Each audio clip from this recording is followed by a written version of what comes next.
नमस्कार, टीवी 9 राजस्थान में आप सभी का स्वागत है। और देखिए, आज अंता उपचुनाव के नतीजे घोषित हो गए और जैसा उम्मीद की जा रही थी, नतीजे बिल्कुल उतने ही दिलचस्प रहे। 20वें राउंड तक नतीजे बिल्कुल ऐसे ही चलते रहे जैसे शुरुआती रुझान सामने आए थे। शुरुआती रुझान से ही प्रमोद जैन भाया सबसे आगे चल रहे थे और दूसरे नंबर पर नरेश मीणा और तीसरे नंबर पर मोरपाल सुमन। लेकिन पहले राउंड से 20वें राउंड तक आते आते सिर्फ एक चौथे राउंड की अगर बात छोड़ दे तो उसके अलावा सभी राउंड में बीजेपी के मोरपाल सुमन ज़्यादातर पीछे नज़र आए और आखिरी राउंड में आते आते वो प्रमोद जैन भाया के बाद दूसरे नंबर पर आ गए। हालांकि नरेश मीणा भी उनसे ज़्यादा कम नहीं थे, सिर्फ 128 वोट उनसे कम मिले और वो तीसरे नंबर पर खिसक गए, नहीं तो नरेश मीणा ही दूसरे नंबर पर चल रहे थे। अब सवाल सियासी गलियारों में ये है कि आखिर प्रमोद जैन भाया की जीत कैसे हुई, क्योंकि बीजेपी ने अपनी पूरी ताकत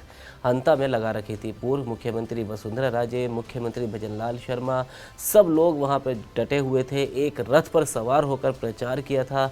कहा तो ये भी जाने लगा था कि ये सिर्फ मोरपाल सुमन का उपचुनाव नहीं रह गया है, बल्कि ये खुद वसुंधरा राजे और दुष्यंत सिंह की प्रतिष्ठा का सवाल है। क्योंकि देखिए, ये वही नरेश मीणा है जिन्होंने झालावाड़ हादसे के बाद नाम ले लेकर वसुंधरा राजे और दुष्यंत सिंह को लगातार पानी पी पी कर कोसा था। तो वही वसुंधरा राजे, वही दुष्यंत सिंह जो उनके बेटे सांसद हैं, अब वो ऐसा कहा जा रहा था कि नरेश मीणा को हराने के लिए जी जान लगा देंगे। और ऐसा प्रचार के आखिरी दिनों में दिखा भी कि उन्होंने जमकर प्रचार किया, डटकर वो ज़मीन पर जुटे रहे। लेकिन आखिर में देखिए, नतीजों वाले दिन प्रमोद जैन भाया ने बाजी मार ली। तो अब चर्चा का विषय ये बना हुआ है कि आखिर प्रमोद जैन भाया जीते कैसे। तो देखिए, प्रमोद जैन भाया की जीत के पीछे क्या वजह है वो हम आपको इस वीडियो में बताएंगे। देखिए, सबसे पहली वजह तो बताई जा रही है कांग्रेस की एकता। जिस दिन पहले ही दिन प्रमोद जैन भाया ने नामांकन अपना दाखिल किया अंता उपचुनाव के लिए, तभी पूरी कांग्रेस एकजुट मंच पर दिखाई दी। सभी बड़े नेता दिखाई दिए, सचिन पायलट भी, अशोक गहलोत भी, टीकाराम जूली भी, गोविंद सिंह डोटासरा भी, और इनके साथ साथ बाकी भी कई नेता भाया के नामांकन सभा में शामिल हुए। पहली एकजुटता की तस्वीर दिखी पहले ही दिन, जहां से प्रचार कहा जाता है कि ऑफिशियली शुरू हो जाता है। अब इसके बाद लगातार वहां पर नेता आते रहे।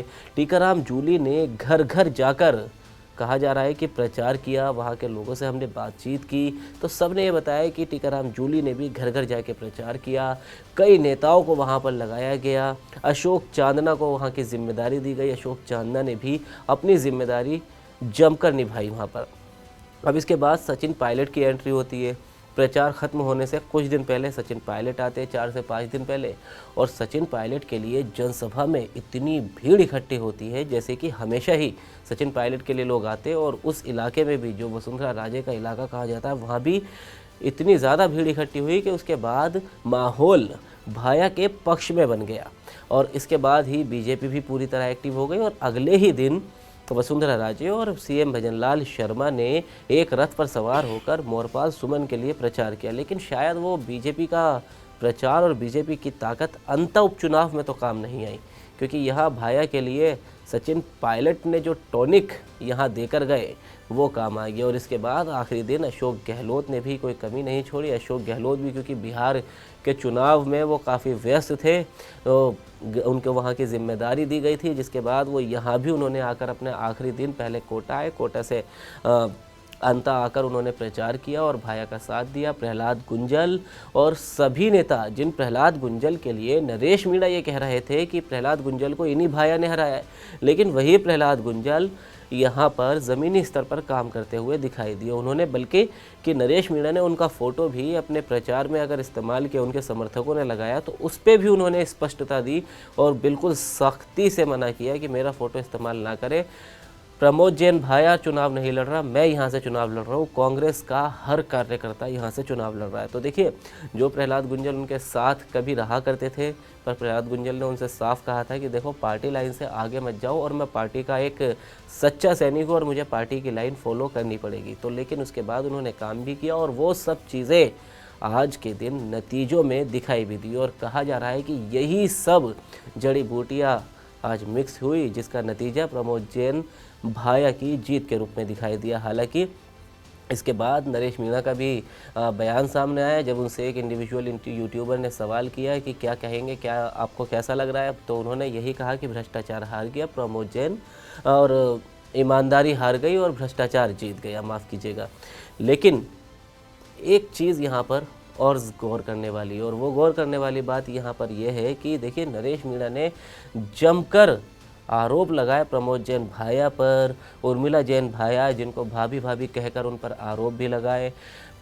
उनके साथ लगातार राजेंद्र गुढ़ा भी शामिल थे। राजेंद्र गुढ़ा तो पहले से ही प्रमोद जैन भाया पर आरोप लगा रहे। राजेंद्र गुढ़ा के बेटे ने भी मंच से नारेबाजी करवाई भाया के खिलाफ, लेकिन भाया ने इतने सारे आरोपों का एक भी जवाब नहीं दिया और वो शांति से अपना चुनाव लड़ते रहे। और बल्कि कई बार तो नरेश मीणा के बयान ज़्यादा सख्त होते हुए भी दिखाई दिए, लेकिन भाया ने किसी का जवाब नहीं दिया, ना ही उर्मिला जैन भाया की तरफ से कोई जवाब देखने को मिला। और जिसकी वजह से अब कहा जा रहा है कि इसी शान स्वभाव की वजह से भाया की ये जीत पक्की हुई है, कांग्रेस की एकता की वजह से ये जीत पक्की हुई है। और अब जैसा कि गोविंद सिंह डोटासरा प्रदेश अध्यक्ष का आपने बयान वायरल हो रहा है, वो सुना भी होगा। उन्होंने कहा कि भाई आपने एक हमें मजबूती दे दी और इससे हमारी मुहिम 2028 वाली मजबूत होगी। तो अब कांग्रेस को अगले 28 के चुनावों के लिए एक माहौल बनाने का मौका मिल गया है, मुद्दा मिल गया है कि सरकार के काम से जनता नाखुश है, इसीलिए अंता के उपचुनाव में विपक्षी पार्टी कांग्रेस की जीत हुई है।